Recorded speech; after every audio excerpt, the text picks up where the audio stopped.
Seja bem-vindo à rúbrica O Seu Dinheiro. Hoje falamos da compra de obrigações das cotadas. Os bancos que estão a vender obrigações das empresas cotadas em bolsa estão a aproveitar a venda para tentarem promover os seus produtos financeiros. Se está a pensar participar nestas emissões, o melhor é fazer primeiro as contas e perceber se compensa investir. Em tempo de emissão de obrigações das cotadas nacionais, é a altura para os potenciais investidores fazerem bem as contas antes de avançarem com o investimento.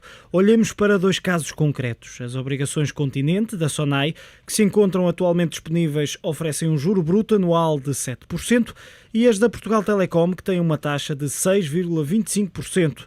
Valores atrativos quando comparados com as rentabilidades dos produtos de poupança disponíveis no mercado. Mas a verdade é que o investimento neste tipo de obrigações possíveis de adquirir na banca tem impostos e comissões associados, e as contas mostram que só compensa comprar-se mais de 5.000 € em dívida destas empresas.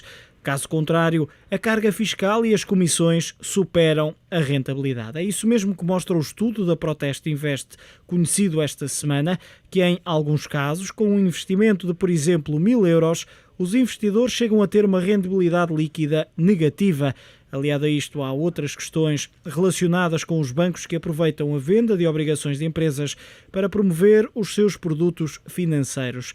O Económico realizou um cliente mistério e percebeu que, além desta situação, os colaboradores de alguns bancos não têm informação e formação sobre as obrigações que estão a vender. Foi o caso da Caixa Geral de Depósitos e do BCP, em que ou não sabiam se ainda era possível comprar as ditas obrigações ou desconheciam o valor do juro e das comissões. Outras instituições como o BPI, Banif, BES e Barclays recorreram aos simuladores informáticos e aí houve uma informação esclarecedora ao cliente mistério. Apesar das falhas detectadas no aconselhamento, há aspectos positivos a destacar. Todos os bancos consultados alertaram para o facto das obrigações de empresas não poderem ser comparadas com os depósitos, assim como os riscos associados a estas emissões, como por exemplo o de perder parte do capital investido se resgatar o dinheiro antes da maturidade. Catarina, acaba por dificultar um pouco a tarefa dos potenciais investidores quando se deslocam aos bancos que estão a vender estas obrigações das empresas e algumas destas instituições, os colaboradores, não estão informados ou não sabem explicar o verdadeiro funcionamento, os juros, as comissões associadas, todo o processo ao potencial investidor. Esta, aliás, é uma tendência. Nós realizamos já vários clientes mistérios com outros produtos também, não especificamente as obrigações das empresas cotadas. E normalmente nota-se sempre que os funcionários da banca notam algum desconhecimento em relação aos produtos que vendem. No fundo, acaba de ter a ver um pouco com aquelas que são as metas que são estabelecidas pela própria entidade e os bancos os funcionários às vezes estão a vender produtos que não conhecem bem. E aqui voltou-se a detectar que em algumas situações isso acontece. Olhando para as obrigações propriamente ditas, quando falamos de um juro bruto anual de 6, qualquer coisa, 25% ou 7% até, a verdade é que não é garantido que, independentemente do valor ou do banco onde se faça a compra dessas obrigações, que o juro no final do ano vai ser este. Exatamente. O elemento-chave é esse. Uma das maiores falhas que se detectou foi precisamente na questão das comissões, porque 7%, nós normalmente quando vemos um depósito a prazo, aparece a taxa bruta e normalmente o que temos que fazer é descontar o imposto, os 25%, e temos a taxa líquida. No caso das obrigações, a análise não é feita da mesma forma, porque consoante o montante que é aplicado, o peso das comissões, porque as obrigações têm um conjunto de comissões associado bastante vasto, e se formos para montantes mais baixos, o peso das comissões face ao montante do investimento acaba por comer grande parte dessa rentabilidade, que aparentemente parece ser muito boa, 7%. Neste momento não há nenhum depósito a prazo que ofereça uma rentabilidade tão atrativa. E no caso do estudo da Proteste, que é citado pelo Diário Económico, para um investimento, por exemplo, de 1.000 € ou menos, essa rentabilidade pode ser mesmo negativa ao final do ano.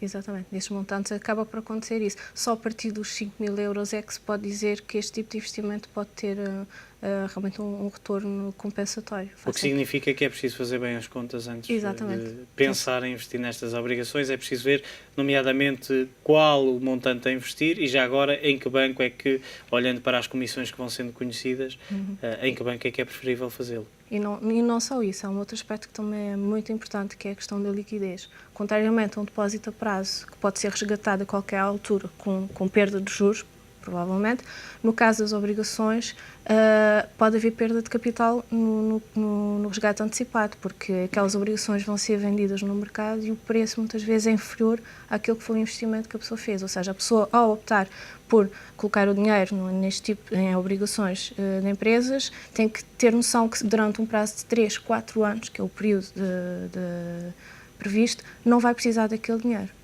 E este, não o resgate em si, mas a informação sobre esse ponto em concreto acaba por ser um dado positivo deste cliente mistério, que é, de uma forma geral, e se não incluirmos a informação sobre os juros e sobre as comissões, os alertas para os resgates, nomeadamente, acabam por ser um ponto positivo que foi informado por todos os bancos consultados. Todos os bancos consultados fizeram questão de afirmar que as pessoas não podiam confundir aquilo com depósito a prazo, que era um produto com características diferentes e realmente essa questão da liquidez, que não era da mesma forma como acontecia nos depósitos a prazo, que havia esse risco de perda de capital. Um outro plano deste artigo é que os bancos também acabam por aproveitar para fazer negócio, além das comissões, tentam associar, se não for mais, no encontro, no frente a frente com o potencial cliente e vender produtos do banco ao cliente que vai inicialmente com o intuito de comprar obrigações das empresas. Houve vários bancos a fazer isso, alguns não, até porque referiam o facto de que, já não me recordo qual era a obrigação em si, mas que caso a pessoa, portanto a montante era 10.000 €, mas que de certeza que a pessoa não ia conseguir mais do que 5.000 € porque já estava a rateio. Ou seja, porque é que não colocaria os restantes 5.000 € num depósito a prazo da instituição?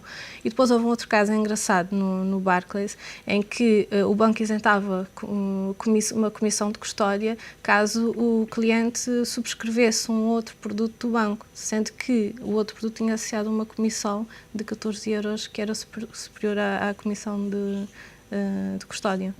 Ou seja, é preciso ter muito cuidado e basicamente também visitar vários bancos, porque nem todas as comissões variam consoante as instituições também. Alguns isentam mesmo. Ainda assim, não se pode dizer que seja irregular este tipo de... Não é nada forma irregular. Não. As pessoas têm, e isso aplica-se não só nas obrigações, como todos os produtos que as pessoas querem investir, têm que se informar bem naquilo que estão... As famosas letras pequenas. Têm que se informar bem, têm que saber exatamente o que é que querem comprar e não se enganar pelas letras gordas, pelas taxas de 7%, 6%, que realmente são valores muito atrativos, sobretudo tendo em conta que aquela via que era privilegiada para as pessoas, os depósitos a prazo, cada vez estão a remunerar com taxas mais baixas. Catarina, muito obrigado pela tua análise. Catarina Melo, jornalista do Diário Económico. Já sabe, na próxima segunda-feira voltamos a falar, como sempre, do seu dinheiro.